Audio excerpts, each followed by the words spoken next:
right. So the final thing he said is he will not be filing for reinstatement with the 49ers, which is strange because I thought you would be filing for reinstatement with the NFL so that the Niners can release you and take you off the quit squad list, and then you can go sign with the Washington Commanders.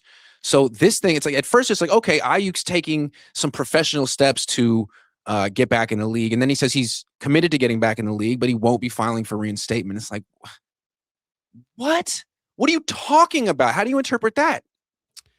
Almost like he's either not ready to play or doesn't want to play. I will not be reinstating with them. As you said, he has to reinstate. He has to be reinstated by the NFL. And that's the first thing. And then at that point, you could probably isolate the Niners in some kind of argument and say, well, the NFL's reinstated me, but I'm not going to go back there for some dog and pony show and physical and this and that. And I think once he's reinstated by the league, I think the rest of his entanglement, if you want to call it that, with the Niners probably can be worked out. Yeah, maybe he just like misspoke, or I think I don't know. I try to give Brandon the benefit of the doubt here because he's a grown up. Maybe he just saying like you said, I'm not going to go there just to give them the satisfaction of humiliating me. Like I'm going to do this all behind closed doors. And if you can do that, if you can pay a speeding ticket and file for reinstatement and get released all from the East Coast, then more power to him, man. I think we just want this to end, and we don't want to see any more emotional outbursts, and we don't want to see you taking shots at Jayden Daniels and his mom. Like, enough, man. Jayden Daniels' mother didn't do anything to you. Jayden Daniels didn't do anything to you. You did things to you.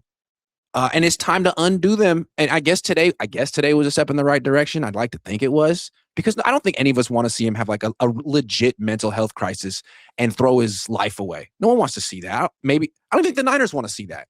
It's, there's a whole PR side to this thing. I mean, is this a good thing for the NFL? I mean, you're in Boston right now. I was back east. I flipped on Sports Center. They're doing like an in Sports Center breakdown of Brandon Aiyuk's videos because there's so little NFL news. But is that a good story for the NFL to have out there? Probably not.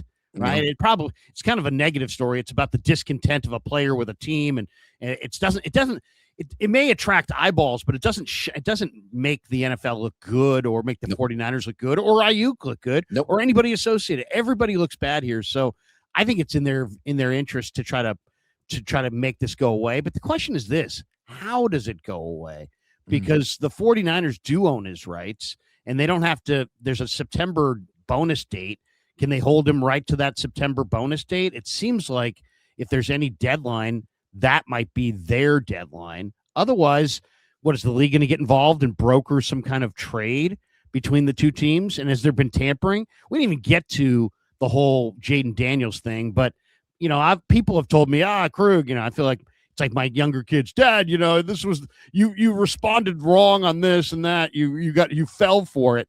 And I'm like, well, wait a second. Okay, so I either fell for it. I mean, but if you're Adam Peters and the Commanders, do you want that? You want to add a guy who's battling people on social media, or do you want to add to your room another guy who's been ripping your quarterback, but they're in really either way it's bad. It's like either he's ripping his quarterback, or you've got the starting quarterback kind of in cahoots on your ex vendetta, and it's like, God, that's really what you.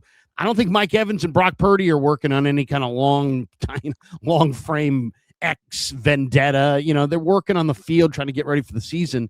And I would imagine the Commanders' interest is for those, for Aiyuk and Jayden Daniels to do the same. Instead, they're getting together on social media to make people look bad. I mean, that's a weird look too. Here are my prize picks for the 49ers 2026 season. Brock Purdy, 25.5 passing touchdowns, more or less. I'm going to say less. Christian McCaffrey, 974.5 rushing yards, more or less. I'm going to say less. Mike Evans, 924.5 receiving yards, more or less. That's a tough one. I'm going with less. Go to PrizePicks, use promo code HMA, play $5 and get 50 instantly in lineups. Again, that's code HMA. PrizePicks. It's good to be right. Well, I don't know that they were really trolling. I mean, to me, it seems like they're friends and maybe they can talk to each other like that privately and get over it, but they did it publicly. And Ayuk sort of invoked Jayden Daniels' mother, which I think is like the low blow, the place you can't go with Jayden Daniels. I mean, she's like very involved. She's very involved in his life. And it seems like if she's just from her perspective, I can't see why she would want Brandon Aiyuk on the Commanders. I mean, why does Jayden Daniels need this negativity, this drama? He's a squeaky clean young franchise quarterback who's going to get paid a ton of money in a couple of years. Brandon, like I understand him wanting to be loyal to his friends from his childhood, but I think that's kind of what a helicopter mom is exactly there to protect her son from. Like, yo, you got to cut this guy off, and you're not going to do it, but I'm going to tell you to do it. That's sort of how I look at it. I think Brandon made a big mistake bringing her up because without Jay, the only reason the Commanders would be interested in him has nothing to do with Adam Peters. That's everything to do with Jayden. And if he's somehow out on Brandon, then Brandon's screwed. There was a quote, and I know you probably saw it. It was about a month or two ago, where Daniels was at the OTAs and he was being asked about Aiyuk, and he said, "Brandon Aiyuk's football future is out of my control." And maybe, I thought that was a really interesting thing to say. I mean, considering, heck, if the Commanders have interest, I agree, and we probably both agree on this one, that he's driving whatever interest they have. So if it's out of his control, then it's like saying that maybe somebody has told him no about Aiyuk and going down that road. I don't know, but that was a very interesting quote. It was like he was separating himself for any responsibility connecting Aiyuk to the Commanders. Yeah, and there was like some discussion. Are they trolling? All I know is that his Jayden Daniels' mom had a story out enjoying 4th of July. One of her friends said this is hilarious, just completely unbothered by the unemployed. She made the comment public, and then I made a stream saying about that, essentially saying it seems like Jayden Daniels' mom disapproves of Brandon Aiyuk. She reposted the stream on X, but then unreposted it, which means she probably was looking at it and hit it by accident, which is hilarious to me. But again, if I were Jayden Daniels' mother, which I'm not, and I never will be, but I just don't understand how Brandon benefits. There's a lot of good wide receivers in the NFL.